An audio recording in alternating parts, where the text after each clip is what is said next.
সম্মানিত Indian visa প্রত্যাশী ভাই বোনেরা, আশা করি আপনারা সকলেই অনেক অনেক ভালো রয়েছেন। তো আবারও এক এলাহি আয়োজনে সাক্ষী হতে চলেছে সৈকত নগরী দীঘা। শোনা যাচ্ছে আসন্ন রথযাত্রা উপলক্ষে ইতিমধ্যে আয়োজন শুরু করে দিয়েছে এখানকার জগন্নাথ মন্দির কর্তৃপক্ষ। পুরীর জগন্নাথ ধামের অনুকরণে দীঘার জগন্নাথ মন্দির নির্মাণ করা হয়েছে। বিগ্রহের পুজো থেকে শুরু করে সমস্ত ধরনের আচার অনুষ্ঠান সবেতেই রয়েছে পুরীর অনুকরণ। রথযাত্রাতেও তার ব্যতিক্রম হবে না বলেই সূত্রের দাবি। দীঘার জগন্নাথ মন্দির চত্বরেই রয়েছে বিশালাকৃতির তিনটি রথ। রথযাত্রার সময় এগুলি সাজিয়ে তোলা হবে প্রথা মেনে। রথযাত্রা উপলক্ষে পালিত হবে মহৎ উৎসব। যাত্রা শুরু করার আগে বেশ কিছু ধর্মীয় আচার অনুষ্ঠান পালন করা হবে, যার মধ্যে অন্যতম হল চন্দন যাত্রা ও স্নান যাত্রা।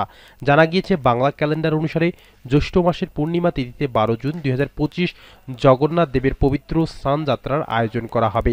উল্লেখ্য, এই তিথি প্রভু জগন্নাথের জন্মতিথি হিসেবে গণ্য করা হয়। তো আপনারা দেখছেন যে রথযাত্রাকে কেন্দ্র করে ভারতে আরও একটি নতুন তীর্থ আসতে চলেছে।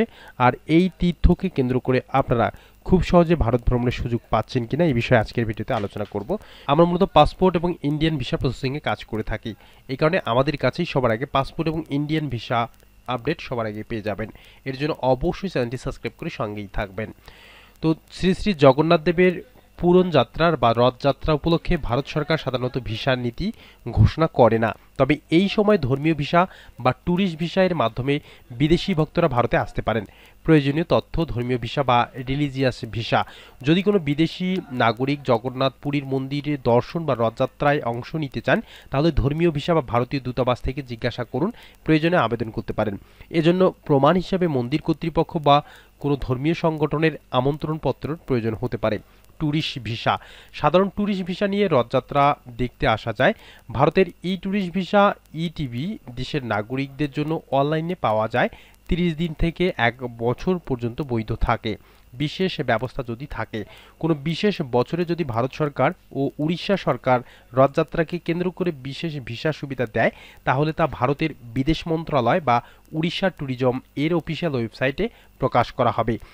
সরাসরি নিকটস্থ ভারতীয় দূতাবাস বা কনসুলেটে যোগাযোগ করে জিজ্ঞাসা করুন। Orissa tourism development corporation OTDC বা পুরী জগন্নাথ মন্দিরের অফিসিয়াল ওয়েবসাইট চেক করুন। জগন্নাথ দেবের রথযাত্রা একটি মহাযজ্ঞ এবং এই পবিত্র উৎসবে অংশ নিতে চাইলে আগে থেকে ভিসার ব্যবস্থা করে নেওয়া ভালো। তো সম্মানিত ইন্ডিয়ান ভিসা প্রত্যাশী ভাই বোনেরা, এই ছিল আজকের ইন্ডিয়ান তীর্থ ভিসা নিয়ে আপডেট। তো দেখা হবে নতুন কোনো পাসপোর্ট এবং ইন্ডিয়ান ভিসা সম্পর্কিত আপডেট ভিডিওতে। ততক্ষণ পর্যন্ত ভালো থাকবেন।